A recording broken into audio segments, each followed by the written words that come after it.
everybody, and welcome to Full Throttle, powered by Race for RP. I'm your host, Greg Creamer. Great to have you with us once again. And man, do we have a good show for you here. We're going to be talking to Dr. David Beck, who is doing some groundbreaking studies and research in autoimmune diseases, and including, of course, relapsing polychondritis. We're going to be talking with one of the real young guns in the Porsche pyramid, Zach Robichon. We're also going to be talking to another young driver who is on the lips of almost everybody globally in terms of open wheel racing, America's Colton Herta, with eyes toward Formula One. And we're going to be following up on that with a chat, as always, with Calvin Fish about things Colton Herta in Formula One, as well as some other things in the world of motorsport. So hope you enjoy the show. And we're going to kick things off right from the top. It's time to get in depth a little bit with Colton Herta, a 22-year-old racer whose future is absolutely unlimited. Colton, just want to check in with you a little bit. Want to start with, if we can, just talking about your season in the NTT IndyCar Series to date. Probably not the season you wanted to have, certainly, but maybe even not the one you were expecting to have. 7-time winner in the championship, but it's been kind of tough sledding this year for you. What's in your mind? What might be contributing to that? It's really hard to kind of delve into it at the moment. It's something that we'll kind of go over in the off season and make sure we kind of maybe make some adjustments. But for sure, it's been a little bit disappointing. I feel like, a lot of the weekends we just haven't maximized for one reason or another. So I feel like it's a lot of kind of little things contributing to one big thing. So, but for me, it's not one clear-cut answer. Drama's here for Colton Herta. What's happened to the Gamebridge Honda? Oh, no. The race leader. We saw that bodywork damage from the contact with Will Power on lap one. Can you keep going? Can you keep going? It's over and out. Engine is running, but it doesn't sound like it's in gear. Understand Get the pit lane if you can. Doesn't sound like he can get it in gear. Maybe it's clutch issues we're I hearing. don't think I can. Oh, no. I could be doing better, but there's a lot of factors involved that maybe we just haven't maximized on. You're heading to the season finale, which this year is going to be in Monterey, a track that you like, you've done very well on in the past, including last year. That had you licking your chops a little bit to get back to a place where you guys are pretty dialed in? For sure. It's a track that we've had really good success at. A place that the last 2 years that IndyCars ran there, we've won. We've had one and two of the poles. So it's been a fantastic track for not only me but my family. So it's always exciting to kind of get back there and see if we still have that magic package that's been working the last 2 years. Is there anything in your dialogue with the team and the engineers and everything, where you think, obviously you're aware of what they, probably need to be doing? Anything specific you can think of, where you might say, here's where I need to improve a little bit? For sure. I think the best thing that you can do as a driver is no matter what, kind of always blame yourself. Even if you get, maybe ran into the back of and get taken out, well, why was that guy able to get so close? Or, did I make mistakes a lot before? So I feel like that's probably the best way, instead of, being a blame thrower, just kind of being able to understand every aspect of the race and really include yourself into it and say, I did this wrong. And, it's a chain event that maybe caused this later down. So I always thought that was kind of the best positive way to look at it and make yourself better every chance that you can. Well, no matter how experienced you are, how many years you have in the sport, every race presents new learning opportunities, and you've got to adjust and grow, clearly. In 2019, you became the youngest ever IndyCar winner. For Harding Steinbrenner Racing, the team that was launched at Yankee Stadium last December. What a moment. It's been a story. It's been a fairy tale. This second-generation driver now becomes the youngest to ever win an IndyCar. Colton Herta has done it. Way to go. Then later in the season at Road America, youngest ever pole sitter in IndyCar. You've run in Europe after starting in the U.S. and in the development series. Obviously, there's a lot of talk about Formula One in your future now. And just kind of curious about that because it almost seems like doing 4 years in IndyCar and winning 7 races there has become a little bit of a stumbling block. Had you done some of the lower formula stuff in the U.S., like the U.S. Formula 4, that's sanctioned by FIA, where for the super license, they tend to give a little bit higher rating than they do for IndyCar. It seems a little bit upside down, but it's part of reality right now, and it looks like it's having some impact on you. Yeah, I mean, it is a system that is flawed in some ways and may be correct in others. I can understand both sides of the argument, that they do want to protect FIA series and they want to kind of intrigue, younger drivers to go through their system, their ladder system, to get up to Formula One. But in the same way, I think IndyCar probably does deserve a little bit more recognition and a little bit better point system. But I think there are valid points to either way that you look at the side of the argument. Well, and it's interesting too when you look at that. One, IndyCar is only slightly higher than Formula 3 in terms of what you get. So there's a pretty big disparity in performance there. And you look at the drivers you're up against in IndyCar. Yeah, there's great drivers in F3, but we're talking a serious national championship series here. The other thing is, the way that you can accrue additional points is you can go cherry pick and try and run Formula 2 and Formula 3 races around the globe. But that, one, is a huge financial commitment and financial drain. Two, it's a huge time drain. It just seems like there's some things that they could be doing here, to correct that a little bit. And let's be honest here, to get right now, Formula One is on a real upswing in the U.S. It would be, so great for the championship to have an American driver back in it. And, hopefully things are going to go that way. And we've been hearing rumors that there's actually almost an agreement in place. If you get those super license points waived or whatever, for force majeure or whatever phrase they want to throw at it, that could still very much happen for you. Yeah, I mean, I'm not too sure exactly. I've kind of stepped back and let my dad, who manages me, handle a lot of that stuff. And I've just really focused on the last, obviously we only have one more race here in Laguna Seca, and I want to do the best that I can for my employers that I have at the moment, with Andretti. And I don't want to talk about, really contracts for next year until I kind of get through that Laguna Seca race and I'm able to decompress and really understand all the aspects. Because I've been adamant with my dad that I really don't want to, I kind of want to be left in the dark on a lot of this stuff, and don't really want to have it in the back of my head while I'm trying to drive a race car for the IndyCar series. Well, and you've got to have, obviously, that commitment to your current team and program, and that, that loyalty, that commitment is obviously very highly regarded for sure. When you went and ran and did some racing in Europe, even at that time, was in your mind at that point, not talking specifics and contracts now, but, were you looking at, yes, I'm on the path, I want to get to Formula One? There's definitely, some thought of it. It wasn't really like, oh yeah, I'm going to make it to F1 and, this is all going to happen. It was just kind of taking it race by race, series by series, trying to do the best that I could in that series, which is hard, when you're 15, 16 years old, like I was and how all the guys are now, to kind of keep a stable head and know that you need to perform every single weekend to get a shot, not only in Formula One, but other championships like WEC and IndyCar. So there is a lot of talented race car drivers out there that would love to be in a position to get to Formula One, and I was one of those guys when I was 16 over there racing in Formula 3. But it is hard to kind of deter yourself from focusing on the task at hand, versus maybe the opportunity that might come in the future, especially when you're that young. Well, that's a really good point. Was it 2016 when you were slated to run Formula 3 and then you were, too young to run the first race? So you did another series and then went back and did some F3 stuff. But that was, as you said now, 6 years ago, you were a very young guy. There's been a lot of evolution, I'm sure, personally with you. Also in terms of maturity and the like. I would think you're much better placed now to have an opportunity if you got the chance to go to Formula One. From your perspective, what's the hook for Formula One? I mean, IndyCar is great racing, there's no question.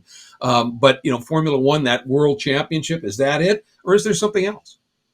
I think both series are great in their own regards. They have upsides and they have downsides, and that's kind of the same in all of sport. Whether you're talking MLB to NFL or all these different series in sports, they have upsides and downsides. There was always an ambition for me to try to get to Formula One, and that's not something that I can do when I'm 32 and I'm like, hey, I want to go to Formula One. Unfortunately, that's not how it works. Right. Whereas in IndyCar, you can come in as a little bit of an older guy, and I don't think there's really a difference between a 30-year-old performing in IndyCar versus performing in Formula One. But they really do want a guy that's young to get in there early in Formula One, so they can kind of groom him into a really good, successful Formula One driver. But so that's kind of where it's at right now. Is there is an ambition for me to try to get to Formula One. If I could have it my way, would it be right now? I'd probably like to see out my Andretti years and race for them in IndyCar a little bit, but it's not how it works. And there's a lot of different racing, different series that I want to compete in my career. And Formula One's one of them, and the opportunity is soon, before I lose it and get too old to be able to make the jump. Well, and it seems to me the really cool thing is that, people in IndyCar, whether it's your team, Andretti, whether it's McLaren, who you did a test for in F1 and obviously have the Arrow McLaren team in IndyCar, it's not like they're fighting for you not to go there. It looks like they're saying, if the opportunity's there, we'll help you in any way we can. That's got to be reassuring. And also, is having your father, not just as your strategist, but your business manager, but also a mentor. He went through a lot coming up through the ranks here in the U.S. He's got to be a nice touchstone to have, huh? Yeah, for sure. He's been in pretty much every situation that I will probably go through in my racing career, and he's already done it and handled it. So it does, it's nice reassurance for that aspect that you have somebody in your corner like him that knows, kind of the ring of everything in motorsports. And he's done that. He tested for Minardi in Formula One. So he's been over there. He's done some driving over there as well. So he does understand that aspect of it as well. Hi, I'm Colton Herta, driving the number 26 Cambridge Honda, and I'm here to take you on a lap around Long Beach with my dad. Hang on a second, hang on. You get to have all the fun. I'm driving this one.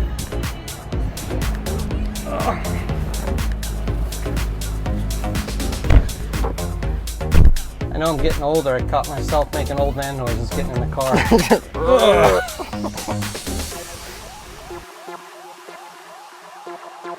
It'd be more fun if we had mom in the back seat, but there's no back seat in this NSX. This was the first race you ever came to? Mm-hmm. You were, what, 2 weeks old? 2 weeks? 2 weeks old. To bring the bus out. Kind of crazy, 22 years later, and here we are. Talking about your test, it was the year-old McLaren Formula One car that you did the test in. And in terms of pace, everything that we've heard there is, the quote is, industry insiders were, quote, seriously impressed. So that obviously speaks very well for what you did in the test. But in terms of experiencing that culture, considering the last time you were racing in Europe was, 2016, 2017, and then going for a Formula One test at that level, pretty different than the IndyCar paddock? A little bit different. Obviously I didn't get a feel for the whole paddock. It was just me there testing, and so I didn't have all the people there. It was just a kind of a small team for one car. But it was an impressive car to drive. It was really awesome, not only to get my first test in Formula One, but also to be able to do it in a race winning car. It doesn't always happen. So I was very fortunate for what McLaren allowed me to do there. And it was an awesome kind of experience for me to get that down. And not better or worse, but what was different about driving, the F1 car versus the Indy car?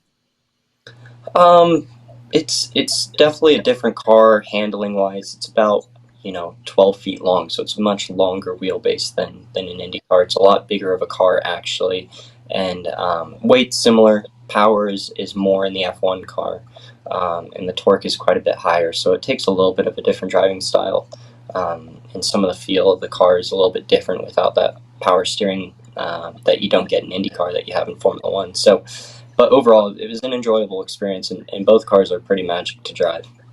One last question. We're looking behind you, and you've got all of those checks up on the wall from a USF 2000 and Indy Lights. Did you get to keep all that money, or was that doled out to the team?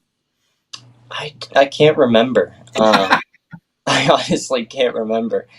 I don't think I got to keep a lot of it. I think it was probably split between a lot of different parties that were probably paying for my racing and different stuff at that time. But it was a cool kind of little reminder of some places that I went fast and got some pulls at. Thanks so much, and good luck in the future, man. We'll be following you. I appreciate the time, and it's good to talk to you guys. Well, with his likely career trajectory, I don't think Colton's going to have to worry too much about sharing the wealth as his continued future just rolls on. And we're going to keep rolling on here on Full Throttle, powered by Race for RP. When we come back, we're going to get a little bit more into what might be holding up Colton's appearance in Formula One with no less an expert than Calvin Fish.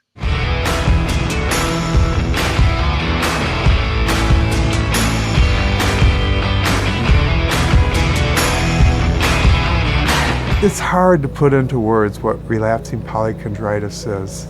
It's just devastating. That's what it is. It's devastating. It's exhausting. I feel like I have the body of an 80-year-old, but it's hard. I feel, as I say, I feel disabled now. It is the ultimate nightmare. It attacks cartilage in your body. And as you can imagine, you have cartilage everywhere in your body. I think a lot of patients struggle with what is the cause of their disease. It's really important for us to get the word out there and show that there is research that is being done and things are being advanced. Even though the foundation is RP Foundation, the research that they are putting their investment into has implications not just for RP, but for all of the autoimmune conditions and for patients with diseases of the marrow. As a community, we think that we can do a ton of good by gaining even more support for our research and more support for these initiatives to better diagnose patients, to find better treatments. Only good things are going to happen from this, and it gives us hope. It gives us hope.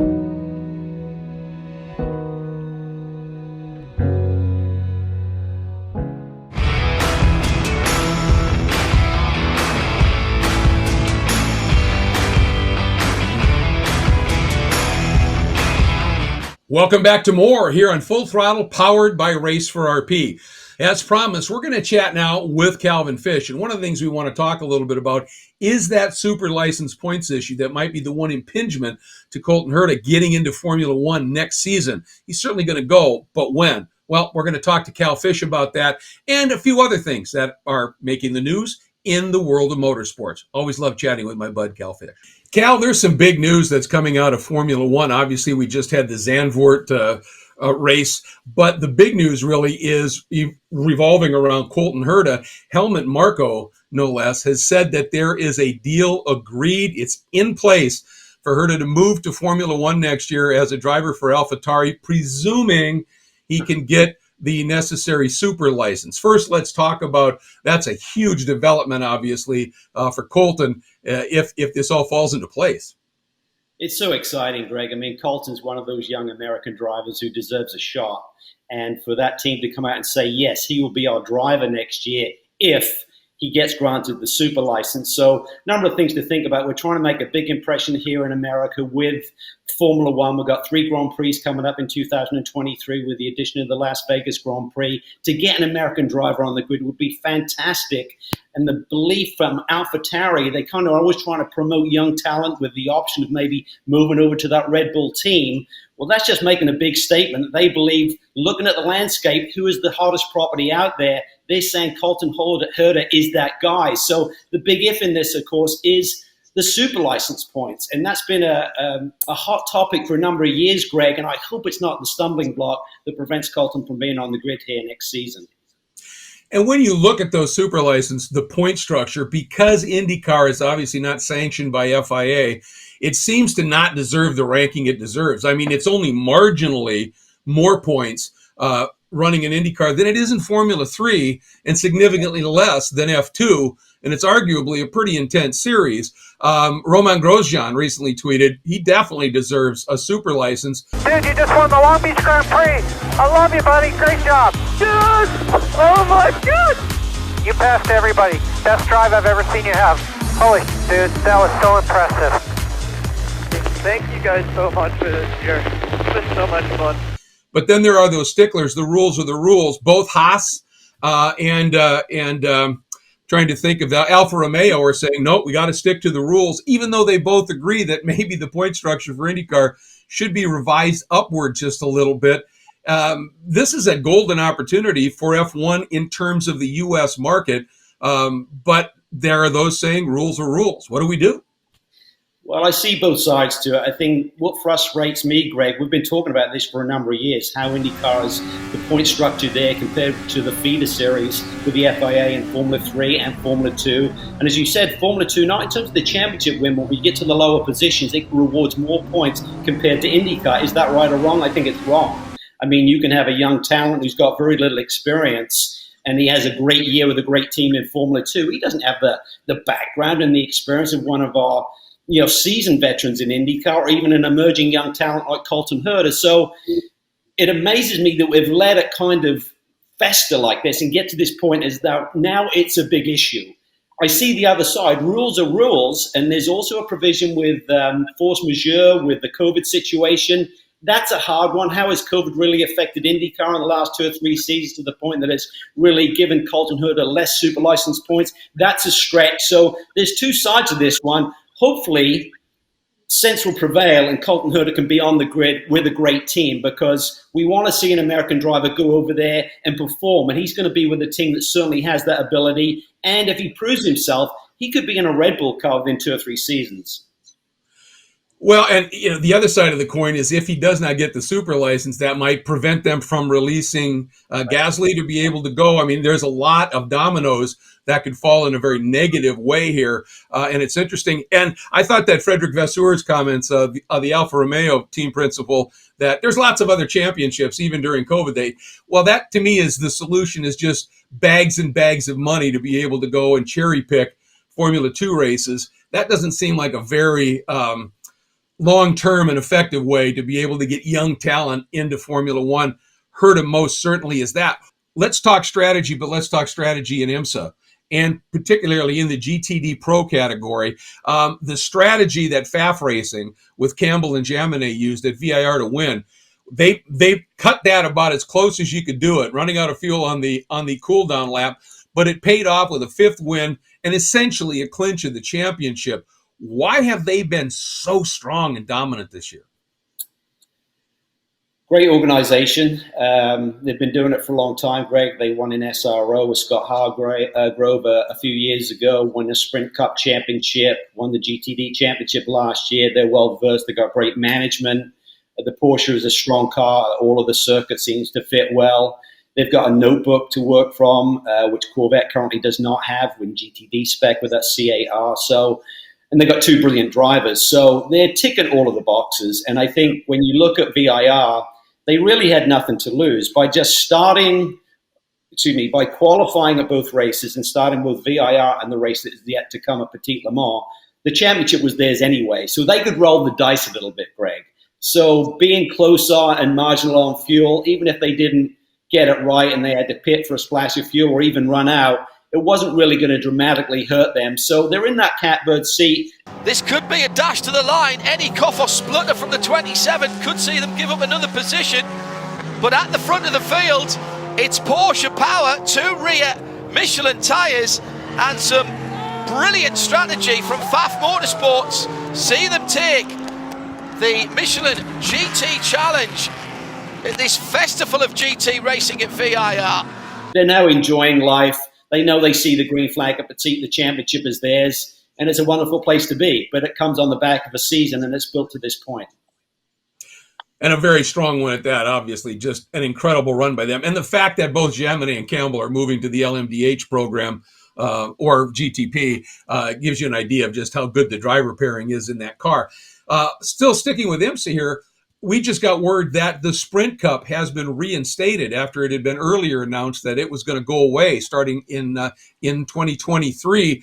It doesn't have the bronze mandate or anything, but at least the Sprint Cup is back. And I think the general consensus there is that's a good thing. Why not? I like it. Yeah. I mean, the teams, for example, Ryan Eversley's group and Aidan Reed with Rick Ware Racing and the Acura, they're a Sprint Cup only participant this year. And I think when you look at a GT3 budget for GTD in IMSA to do the complete championship, it's $3 million plus. When you take away the big, long endurance races, it dramatically reduces the amount of tires that you have to buy, engine life and everything. So it brings it down to a reasonable budget for somebody who's trying to dip their toe in the water and kind of mimics, in a way, the 7-race championship in SRO. So there's some options there with a pretty similar budgetary cap in terms of what you're going to have to spend to be successful. So I like it. I think it gives teams options to come in and feel things out. And why not? I mean, I think it was a good championship. I mean, certainly Paul Miller Racing, by missing Daytona, that gave them a goal to go for something this season, despite being on the back foot in terms of the points in the overall championship, with the BMW that they decided to go with for this year not being available due to supply early in the season. So I think it's a win-win. I don't know why it would have ever gone away, and I think it's going to be good and maintain the healthy grid that we're seeing in GTD overall. Yeah, I agree. I think it's a great program for those that just simply can't afford that full on WeatherTech Championship season. Let's switch now to IndyCar. Big event at Portland. Scott McLaughlin, pole, 2 checkers, a dominating run. Jimmy Johnson struggling again in terms of pace. The incident that he was involved in, not of his doing at all. That was Rinus VK's complete error. But it sort of begs the question. Both obviously, McLaughlin and Jimmy are in their second season of IndyCar racing. Yes, Jimmy only did a partial last year, didn't do road courses. Both of them are multi-time champions in V8-powered stock cars, the Supercar Championship in Australia, and Jimmy, of course, 7-time Cup champion. Is it an age disparity? Is it just an age thing? Is it an experience on road courses? Is it downforce related? Why is Jimmy struggling so much compared to the success of a Scott McLaughlin? I think it's a tough one to put your finger on totally, Greg. I would put it down to just road course experience. I mean, Roger and Tim Cindric at Penske certainly saw something special in Scott McLaughlin there in terms of what he was doing with the V8 supercars over in Australia. And he's been brought up on road courses. I mean, Jimmy was brought up on dirt, then transitioned over to the ovals, and only until recently did Cup really have more than a couple of road courses a year. So his road course experience was limited to the odd outing at the Daytona 24-hour race with Gainskill in the past and options like that. So I think it's a bigger learning curve for Jimmy to really get up to speed fully on a road course. The championship is so competitive. I think McLaughlin is outstanding. He is a real star. To go in there in the company of Power and Newgarden and company and be so strong is really just a testament to his absolute pace. And Jimmy's a little bit older guy, do you know what I mean? So he's not wanting to take so much risk, but hats off to him still. I mean, it's got to be super frustrating to have been such a leader in terms of racing, and I was contending for championships, to be willing to be out in the public domain, running in a major championship and not getting the results that maybe people are thinking he should be seeing 2 years in. I sat down with Scott Pruitt, who's kind of his driver coach, after Indianapolis road course, probably about 6-7 weeks ago now. And he said, Jimmy's doing well. He continues to improve. That margin is getting smaller. The delta to the midfield runners is getting less. We've seen him on ovals this year. Greg had some solid, I think he had a top 5, a couple of top 10s maybe. This year I'm not totally up to speed on his real results there, but he's enjoying it. He's got a smile on his face. I think for me, my ego would get in the way.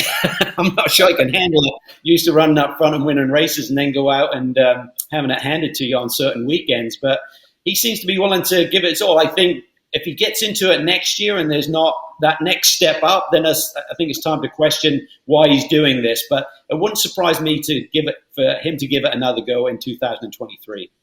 Well, I know he's made it clear he wants to, and I give him huge credit for that, because after the couple of seasons he's had, and obviously he's getting, some comments and the like on social media to say, no, I'm not done with this. I still want to prove it. I think that's huge. Last thing quickly here, we're running out of time, but Scott Dixon, 16th to 3rd.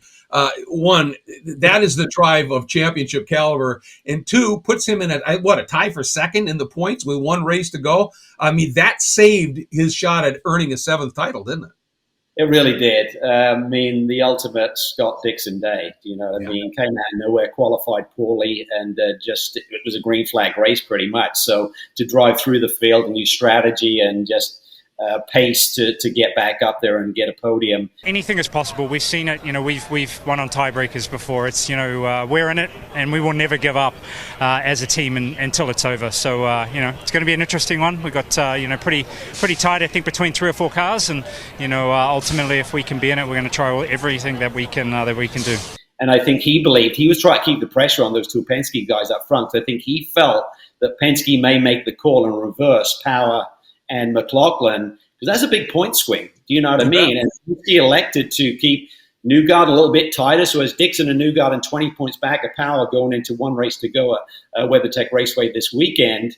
And so they let McLaughlin get his win. He's still in it, very much an outsider, but if he goes into WeatherTech Raceway and cleans up like he did this past weekend, Power has a bad weekend, it's not inconceivable that Scott McLaughlin could win this championship. So I understand the reasons why they didn't reverse those positions. But even so, we'll see what the downfall could be at the checkered flag on Sunday, because if suddenly those few points were pivotal in this championship, you know, they may want that decision back. We'll see, but makes it exciting. Oh, that it does. That it does. Looking forward to that season finale at WeatherTech Raceway Laguna Seca next weekend. Cal, a pleasure as always. Thank you so much. We'll see you next week here on Full Throttle. Cheers, mate. All the best.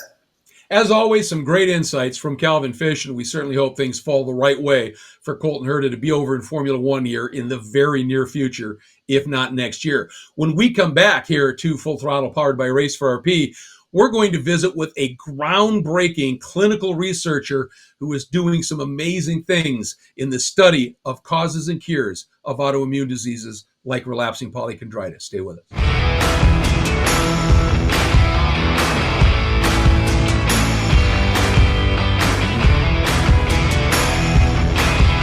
For me, just seeing that there's been advancement in the research for Race for RP, I think is really an important thing to address.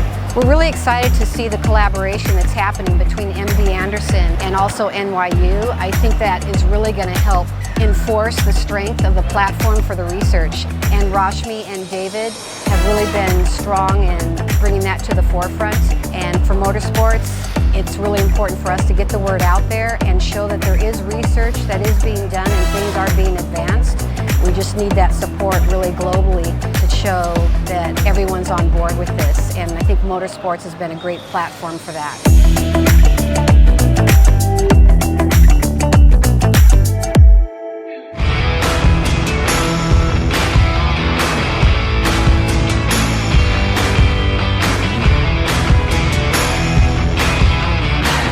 Great to have you back with us here on Full Throttle, powered by Race for RP. As we said, we're now going to have a bit of a chat with Dr. David Beck, who is a clinical geneticist and who is doing some absolutely amazing research into cause and cure of autoimmune diseases and working specifically on one for relapsing polychondritis at New York University's Grossman School of Medicine. What prompted you to get into this field and take the amount of time that it obviously takes to earn all these degrees to gain the knowledge to be able to work at this? Being stubborn. So I trained as a physician and as a researcher, and I was just motivated to help patients. So help them by figuring out what causes their diseases and try to dig deep into what the actual origin is so we can try to fix it. And the thing with RP and other, obviously, autoimmunity disorders is sometimes when it isn't a known treatment path, when there's not a known cause-cure scenario, sometimes the patients don't even know that they've got a particular disorder. They just put it off to something else. You must have seen that numerous times. Was that a motivating factor? Yeah, I mean, it can be very challenging for patients not to have an answer, not to even have the beginning of an answer, let alone a treatment. So just to start the process of giving a diagnosis is the beginning of the road towards helping them. So definitely that was a part of the picture, is providing some kind of a roadmap forward. And when you're dealing with something that there is no prescribed roadmap and knowledge, is that where sort of the interdisciplinary approach to things comes in? There's this great new partnership with the NYU Grossman School, where you are, and with the Texas, I believe, MD Anderson Cancer Center, taking stuff that has been developed in terms of research protocols for cancer, can have a great application, modified maybe a little bit, for other things. Yeah, so taking a fresh look at things, not doing the same sort of studies that have been done before, and just looking at sort of what's going on with the immune system. What we're doing is trying to look at the genetics, what our genes are doing and maybe causing for these autoimmune diseases. I think that's kind of a new look for autoimmune diseases, and it's been very beneficial for relapsing polychondritis, and we're hoping it'll be broadly beneficial for other diseases too. Well, it's, obviously this has been a battle that's been going on for a little bit, and getting those small wins when you start to find stuff. But when you can sort of cross-pollinate, if you will, and use some of that, that's sometimes you have to go outside the box in terms of not just the thinking but the approach. Absolutely, yeah, because we exceed, you saturate what you can learn from one approach. Trying something else and looking at it from a different perspective can be very helpful. And so, a lot of times, especially for relapsing polychondritis, there was no idea that it could be caused by genetic mutations. That's something that, that either people are born with, or that it's a change that happens in their genes. And so that was the new look that we performed, and that's what we're hoping to do more of with our collaboration with MD Anderson. Try to look at the genes to see if we can find the answers. Well, and I've heard that there's been a lot of excitement about the discovery, if you will, of, I think it's called the UBA1 mutation. That obviously is generating some real energy here, isn't it? Yeah, so I was part of a large group that helped identify this genetic cause, mutation that leads to autoimmune diseases like relapsing polychondritis. The hope is that now that we have a cause for some of these patients, we know where to target our efforts, where to look for treatment, where to look for how to stop this disease. And we're hoping that we'll find more of these in the future. In these discussions, we hear the phrase, that if we can find a biomarker, if we can explain what a biomarker is. So a biomarker is something that we can either think about targeting for treatment or targeting as a way to monitor for disease progression. And the idea is it could be clinically useful. So let's say we had something that showed elevation when someone needed more treatment. We could maybe predict that they're going to need more treatment. We could have something that we can target to stop progression disease. So it's not clear yet if UBA1 is a biomarker, but it's at least the cause of all the problems. And in some ways that's more important, because it's actually where, if we could solve that problem, we will solve some of these patients' diseases. Yeah, be able to give them a treatment, certainly, and hopefully eventually a cure. Absolutely, and we don't know why UBA1 causes these diseases, so actually figuring out the signaling in the cell that leads to the disease will be critical for helping these patients. So we're hopeful that this is the beginning of a process of having new avenues for treatment, new avenues for hope. Race for RP, let's talk about that a little bit. Obviously, I think it's, I've been in racing a long time. I've seen charities that have become involved in it, but using that absolutely passionate, intense fan base in racing to help raise the awareness, and then help drive education, and now starting to work on generating funding for research, is an absolutely great program. And again, a little bit more outside of the box thinking to be able to find these unique things. And I know that stuff has been propagating already. I mean, there's National Institutes of Health is now on board working on some things. It's been productive, hasn't it? Absolutely. I think it's same sort of out of the box thinking. I don't know, racing and science don't immediately come to mind, but the fact that we can bring more attention, bring more support to these devastating diseases is critical. And they're supporting my research, and I think we're out there trying to help patients. So I'm tremendously thankful. My name is Nancy. I'm a patient with relapsing polychondritis, or RP. RP is an autoimmune disease that attacks cartilage, and if untreated, can be fatal. To drive awareness and accelerate research, we established the Race for RP. Success on the track has opened doors to world-class healthcare providers, researchers, and autoimmune disease experts, leading to groundbreaking discoveries and new hope. We are driving awareness and accelerating research in the Race for RP. Well, and I think, racing and chemical science maybe doesn't necessarily go hand in hand, but, but racing and physics, that's very much hand in hand. And on some level, science is science. So I think you get those people that are tuned into the physics science of motorsports, it's not a huge step for them to be able to go and, well, I can see what you're talking about on the chemical research side of things. Yeah, and I think, a lot of clinical medicine is not precision. It's based on lumping things together and thinking that patients may respond to a certain treatment. But genetics and what we're trying to do is actually getting at the precision, the precise cause for the disease. And I think that maybe that's some similarity with what happens with these very loud machines out there.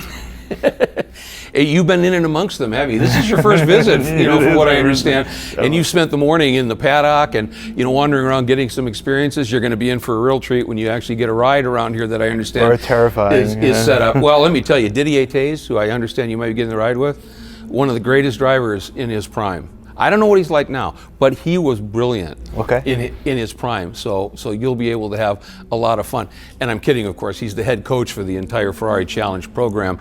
He's as good as it gets. But that's the element. The other element of Race for RP is to give people like you the chance to come get, into one of the seats of these cars, get a lap, get a feel for what just drives these passionate fans, and be able to use that passion, momentum, energy to further the cause. No, I think the enthusiasm that I've seen while I'm here for racing sport is amazing. It's great, and to kind of harness that towards other goals and RP in some cases, it's wonderful. So, and I've seen other causes here too. It's nice to see. Obviously we talk a lot in racing about the excitement about it and everything.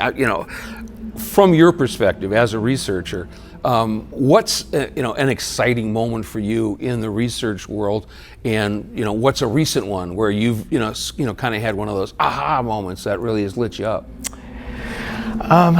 There's two kinds of aha moments: when you solve a problem, or when there's a really important problem ahead of you, right? And that's going to be years of a challenge. Right. And so some of the aha moments, a recent aha moment is just making diagnoses for patients in clinic and changing their treatment, just knowing that we can put a name to what they have. And that happened this week. That happens on a weekly basis.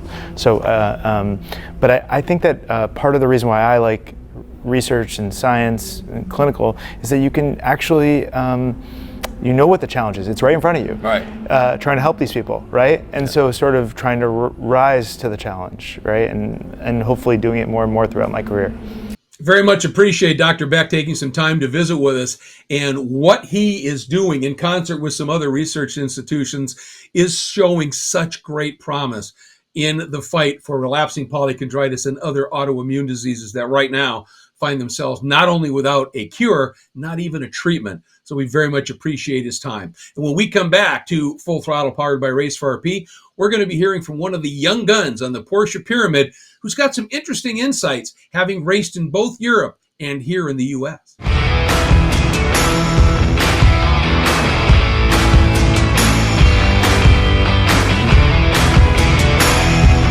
Good afternoon, everybody, and welcome to the capital of racing, Indianapolis Motor Speedway. And I'll tell you, things are about to ratchet up in earnest here. We're green, and a very special green flag thrown by Dr. Rashmi Kanagal-Shamana. So I'm Rashmi Kanagal-Shamana. I am a hematopathologist and a molecular pathologist at MD Anderson Cancer Center. Our honorary starter is Dr. David Beck, who does a tremendous amount of research work through New York University. There's the wave by Dr. David Beck, Race for RP. So I am David Beck. I'm a researcher at New York University, and I am a physician scientist. I'm very grateful for the Relapsing Polychondritis Foundation to bring us together and to bring about patient awareness, which is extremely critical.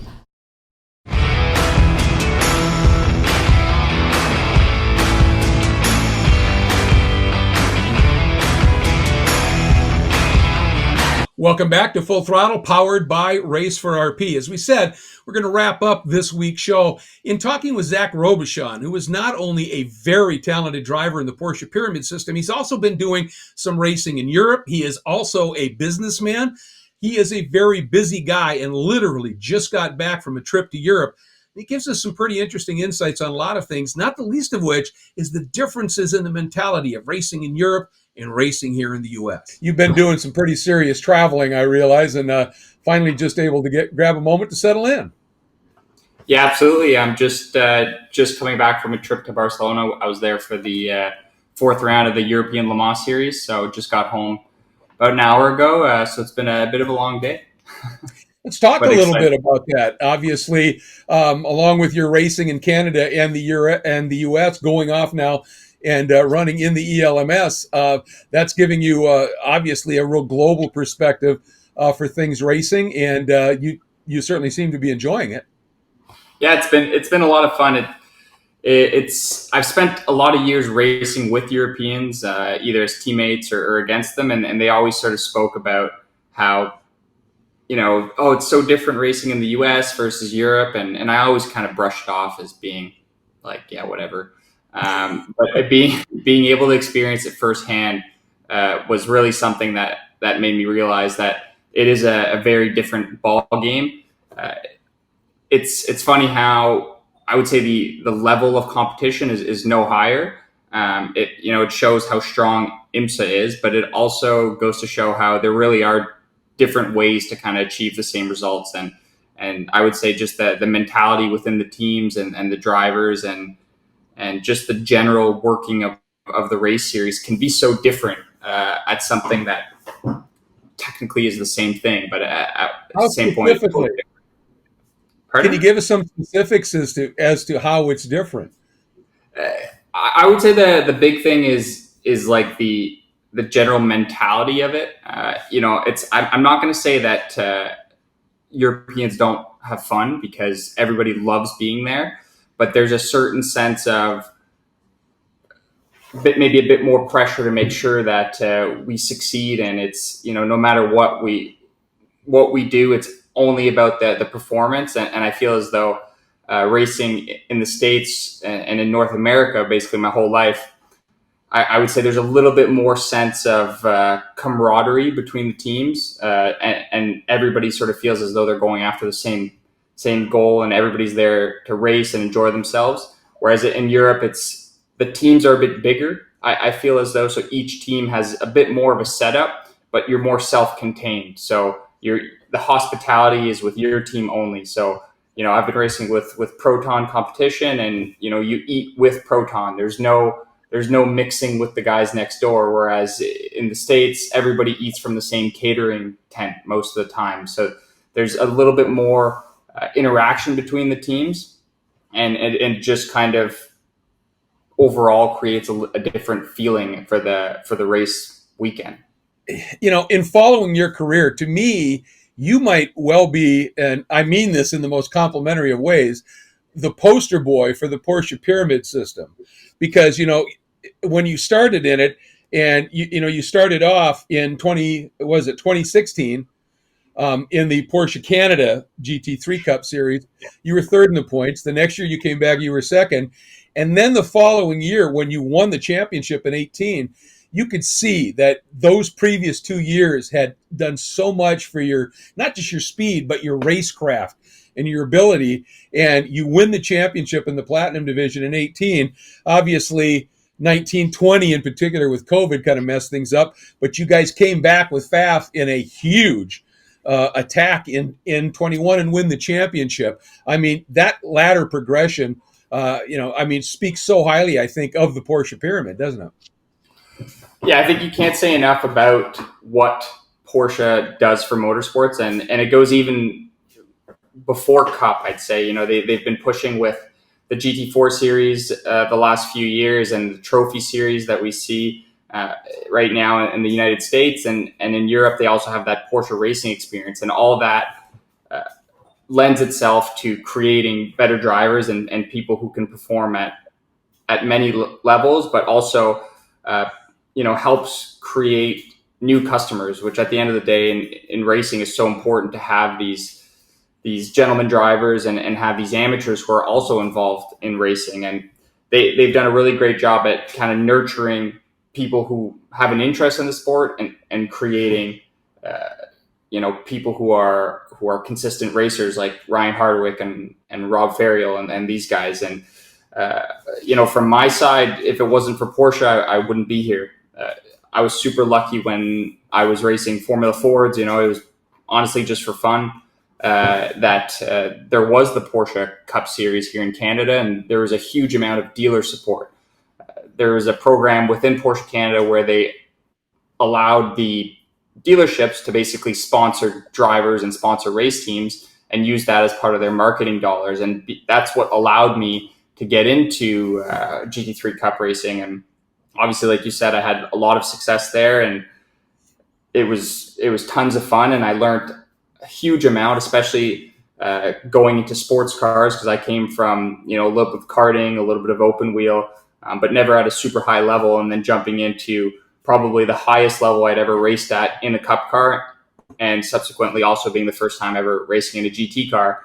It wasn't exactly a slow car to be getting started in, and that's one thing that I can definitely say now that I've had the opportunity to drive many different cars and within the Porsche pyramid, is that those cup cars, they always say if you can drive that, you can pretty much drive anything. And it's, you see it just in the competitors on week in, week out. A lot of the best drivers have come from that Cup Series, and they do a great job at promoting the series and attracting the best talent, because I think more than anything, it's when you put yourself up against the best, that's when you improve.